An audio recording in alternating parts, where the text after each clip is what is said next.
Hello friends, कैसे हैं आप सब।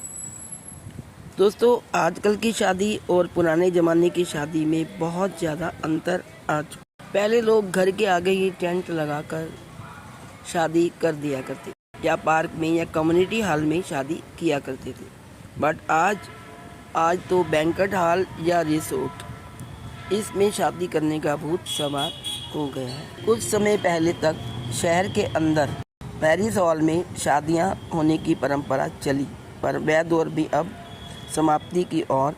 विवाह की सामाजिक परंपराएं भी बदल गई हैं। अब शहर से दूर महंगे रिसोर्ट में शादियां होने लगी हैं। शादी के 2 दिन पूर्व से ही ये रिसोर्ट बुक कर दिया जाता है और शादी वाला परिवार वहां शिफ्ट हो जाता है। आने वाले मेहमान सीधे वहीं आते हैं और वहीं से विदा हो जाते हैं। जिसके पास कार है, गाड़ियां हैं, वही जा पाएगा। 2 व्हीलर वाला या बाइक वाला वहां नहीं जा सकता। बुलाने वाला भी यही स्टेटस चाहता है और वह निमंत्रण भी उसी अपनी श्रेणी के अनुसार देता है। 2-3 तरह की श्रेणियां आजकल रखी जाती हैं और किस वीआईपी परिवार को इन सभी कार्यक्रमों में बुलाना है।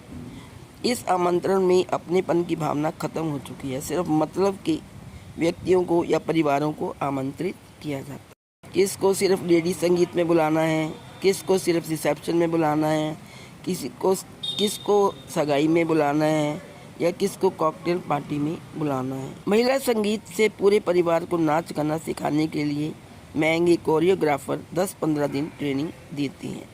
मेहंदी लगाने के लिए आर्टिस्ट बुलाए जाने लगे हैं। मेहंदी में सभी को हरी ड्रेस पहनना अनिवार्य है।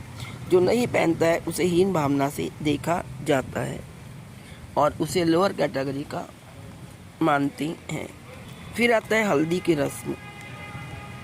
इसमें भी सभी को पीला कुर्ता पजामा पहनना अति अनिवार्य है। इसमें भी वही समस्या है, जो नहीं पहनता है उसकी इज्जत नहीं होती।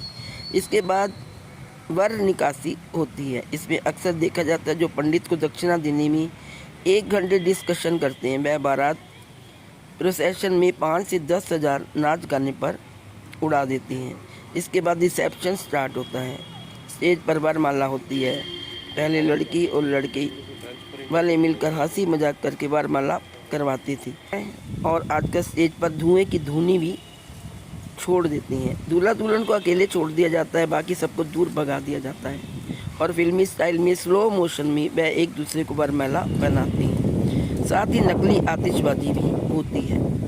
स्टेज के पास एक स्क्रीन लगा रहता है, उसमें प्री वेडिंग शूट की वीडियो चलती रहती है, जिसमें यह बताया जाता है कि शादी से पहले ही लड़की लड़के से मिल चुकी है और कितनी अंग प्रदर्शन वाले कपड़े पहन चुकी है। कहीं चट्टान पर, कहीं बगीचे में, कहीं कुएं पर, कहीं बावड़ी में, कहीं शमशान में और कहीं नकली फूलों के बीच अपने परिवार की इज्जत को नीलाम करके वे आ गई है। प्रत्येक परिवार अलग अलग कमरे में ठहरते हैं, जिसके कारण दूर दराज से आए बरसों पुराने रिश्तेदार से मिलने की उत्सुकता कहीं दिखाई नहीं देती है, क्योंकि सब अमीर हो गए हैं, पैसे वाले हो गए हैं। मेल मिलाप और आपसी स्नेह खत्म हो चुका है। रस्म अदायगी पर मोबाइलों से बुलाए जाने पर कमरों से बाहर निकलते हैं। सब अपने को एक दूसरे से रईस समझते हैं और यही अमीरियत का दम उनके व्यवहार में भी झलकता है। कहने को तो रिश्तेदार की शादी में आए हैं, परंतु अहंकार उनको यहाँ भी नहीं छोड़ता। वे अपना अधिकांश समय करीबियों से मिलने के बजाय अपने अपने कमरों में ही गुजार देते हैं। हमारी संस्कृति को दूषित करने का बीड़ा ऐसे ही अति संपन्न वर्ग ने अपने कंधों पर उठाए रखा है। मेरा अपने मध्यम वर्गीय समाज बंधुओं से अनुरोध है, आपका पैसा है, आपने कमाया है, आपके घर खुशी का अवसर है, खुशियाँ मनाएं, पर किसी दूसरे की देखा देखी नहीं। कर्ज लेकर अपने और परिवार के मान सम्मान को ख़त्म मत करिएगा। जितनी आप में क्षमता है उसी के अनुसार खर्च करिए। 4-5 घंटे के रिसेप्शन में लोगों की जीवन भर की पूंजी लग जाती है। दिखावे की सामाजिक बीमारी को अभिजाते वर्ग तक ही सीमित रहने दीजिए। अपना दाम्पत्य जीवन सर उठा के स्वाभिमान के साथ शुरू करिए और खुद को अपने परिवार और अपने समाज के लिए सार्थक बनाइए। Please like, share and subscribe. Thank you so much.